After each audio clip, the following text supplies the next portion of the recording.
Salut jeune frère, comment tu vas?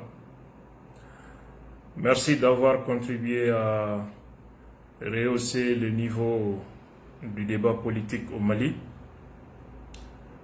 où jusque-là, les injures et calomnies horribles tenaient lieu de réponse aux critiques objectives et aux dénonciations fondées par l'objectivité et le bon sens.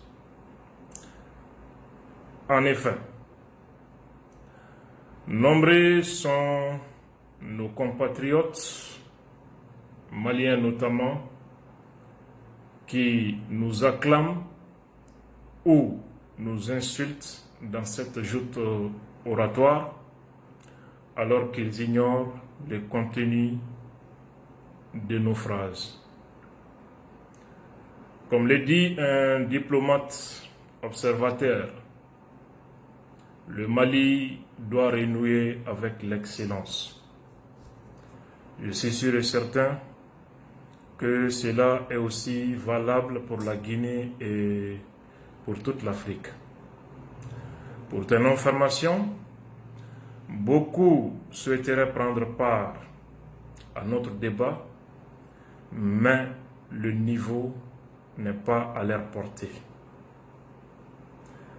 Jeune frère, j'ai écouté religieusement ta réplique où l'honnêteté intellectuelle t'a commandé à reconnaître avoir traité le sujet du Mali de façon simpliste et superficielle. Un conseil. Désormais, n'aborde plus jamais des questions aussi sensibles qu'importantes avec légèreté. L'excuse selon laquelle tu n'es pas originaire du Mali et qu'à ce titre, tu peux te tromper ou ignorer certains détails est aussi concevable. Mais la lucidité qui t'est chère, la sagesse voudrait que tu te renseignes mieux avant d'opiner dangereusement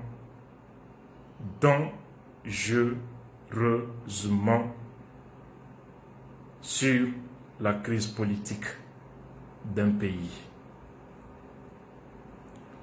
Car il faut effectivement analyser de façon simpliste pour oser dire que les soldats guinéens meurent au nord du Mali pour défendre le sud du Mali.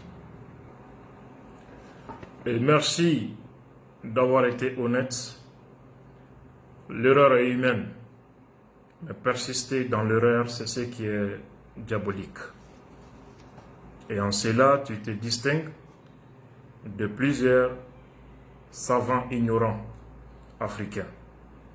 Merci encore une fois, je te tire le chapeau. Pour ne pas oublier un détail très important, évite certaines fautes de grammaire qu'éviterait un élève débutant, car cela contraste avec les grandes idées intellectuellement développées dans tes chroniques. Notamment quand tu dis ta première reproche, ta deuxième reproche, ta troisième reproche. Sache que le mot reproche est masculin. Jeune frère. Et cette faiblesse pourrait amener tes followers à se demander si tu ne fais pas le bricolage ou tout simplement si tu n'es pas simple récitateur des textes d'autrui. Ou au pire, si tu n'as pas une tête bien pleine au lieu d'avoir une tête bien faite. Merci d'avoir dénoncé quand même le jeu trouble de la France au Mali, qui est d'ailleurs devenu ton dernier retranchement. Là, on partage la même conviction et c'est pourquoi, précédemment, j'ai salué tes idées panafricanistes. Pour ton information, à cause de la dénonciation vigoureuse de la politique française au Mali et au Sahel de façon générale, l'ambassade de la France m'a refusé le visa en 2018 et l'ensemble du peuple malien en est témoin. Et je ne crois pas que toi, jeune frère, tu es encore victime de cela. Mais tout est possible. Comme tu l'as dit, toi et moi, on finira par se comprendre. Inch'Allah. Une dernière chose, avant de te quitter pour un autre rendez-vous. Comme tu l'as dit, tu n'es pas du tout un fanatique du pouvoir. C'est très bien et je t'en félicite et je t'encourage.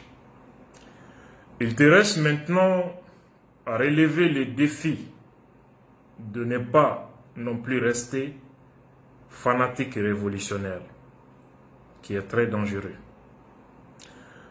J'ai aussi vu ton slogan, jeune frère, on ne défend pas un pouvoir, on le corrige. Je pourrais te rétorquer en disant qu'on ne calomnie pas non plus un pouvoir, on lui dit la vérité. Les faisant aussi, n'oublie pas aussi de dire la vérité au peuple et de corriger le peuple autant que tu corriges le pouvoir, si tu veux être efficace. Jeune frère, j'en ai terminé. Optimisme, de rigueur, courage et bonne volonté. Passe une bonne soirée. Je te remercie et à la prochaine. Merci beaucoup.